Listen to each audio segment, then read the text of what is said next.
Hi guys, so I'm recording this video as just some sort of a form of noting for me, in Habakkuk. Was it 2:1?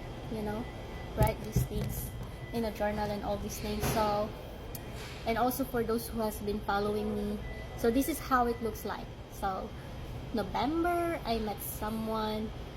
December, it didn't work out. So this is a man of God, and this is like the first Christian situationship I've been in ever since I gave my life to Christ. Then around November, December, God gave me a promise through Jeremiah 29:11, which was further described or using Jeremiah 29. Read it for yourself. That God sent me a promise for a marital breakthrough. And after that, I asked God for a confirmation, and I asked for a prophecy that will be sent my way the same day, and I did receive one. Okay, so but the thing is, like I said, December, there's some relationship that didn't work out for me, but I made to believe that he's the one. But honestly, God never confirmed him in a scripture. It's only through dreams and all these things. So we're not gonna get into details as to why is that. So, and while I was praying and fasting for this relationship to come true, God sent me a word around February. I honestly did an Esther fast using Malachi 3, which says, "Behold, I will send my messenger, and he shall prepare the way before me, and the Lord whom you seek shall suddenly come to his temple, even the messenger of the covenant whom you delight in. Behold, he shall come, said the Lord." And I refuse to believe that that implies that God is sending someone new. I refuse to believe that. Then I also received a promise from God through the words of the Bible, like joy cometh in the morning. But in my spirit, I read it as like, this winter, I know it's sad, but once spring comes, there will be joy. And by spring, I fell in love with someone. So God sent someone my way, but I didn't think it's him. I wasn't ready. I was still holding on to the other one. And I just said, let's see.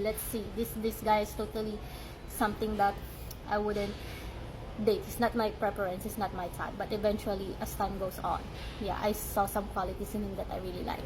Now this one is a big one, because initially the reason why I fasted and prayed for a husband, or the reason probably I'm holding on from someone I met from San Francisco, is because I'm in New Brunswick, Moncton. I've been here for 7 years, and there's no dating market here for me, not for my age, not for my preferences. So this is a big one. Out of 7 years, God sent a promise, and just like that, boom, there's someone that I like within my vicinity, and he's a Christian. So now, all of this is God willing, of course, and in Jesus' name, but based on what I can see, is God did send a man. I did like him. It did happen around spring. The words that God sent me from last fall has been coming to life, and so this man came in spring, and I started to like him, blah blah blah. But it's still a bit rocky. Even until now, it's still a bit rocky. I don't even know if I'm the one he likes or whatever. I'm not sure if he's playing around, but God sent me a word last month, and I posted about it. You will see that there's a video of me in the beach just speaking about this. So with Malachi 3, I asked God during the time in the beach, like, God, is this the one?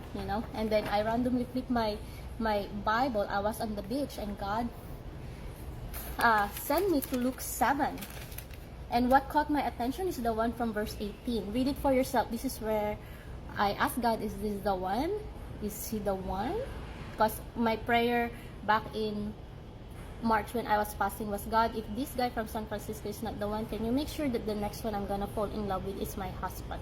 So for me, this is a scary timing. Like, God, okay, I fell in love with someone now. What, is this the one? Right? And then on Luke 7 from verse 18, this is where John the Baptist sent his disciple to Jesus.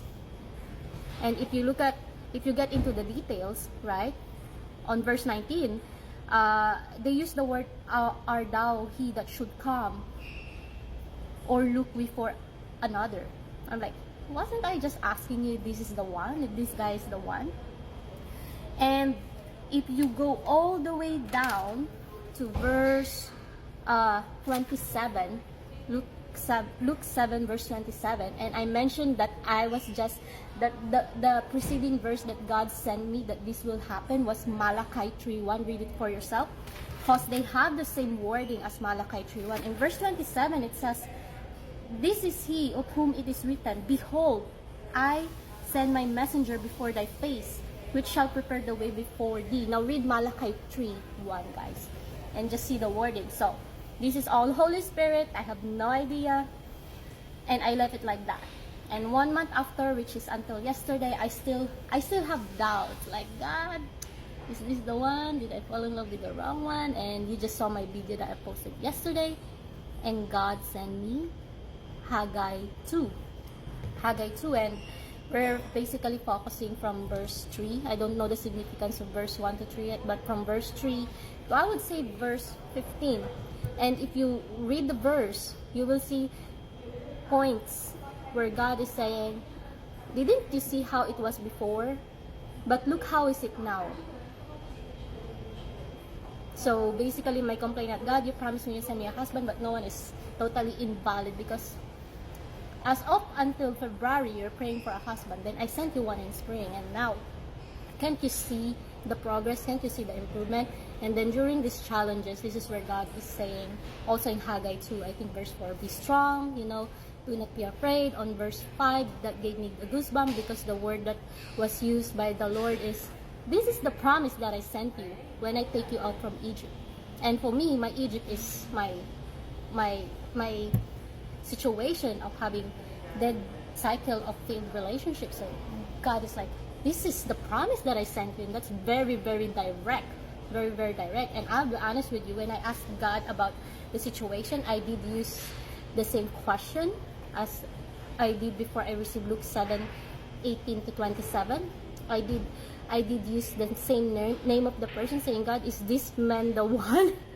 So in Haggai 2:5, it says, this is the promise. This is the promise that I've sent you.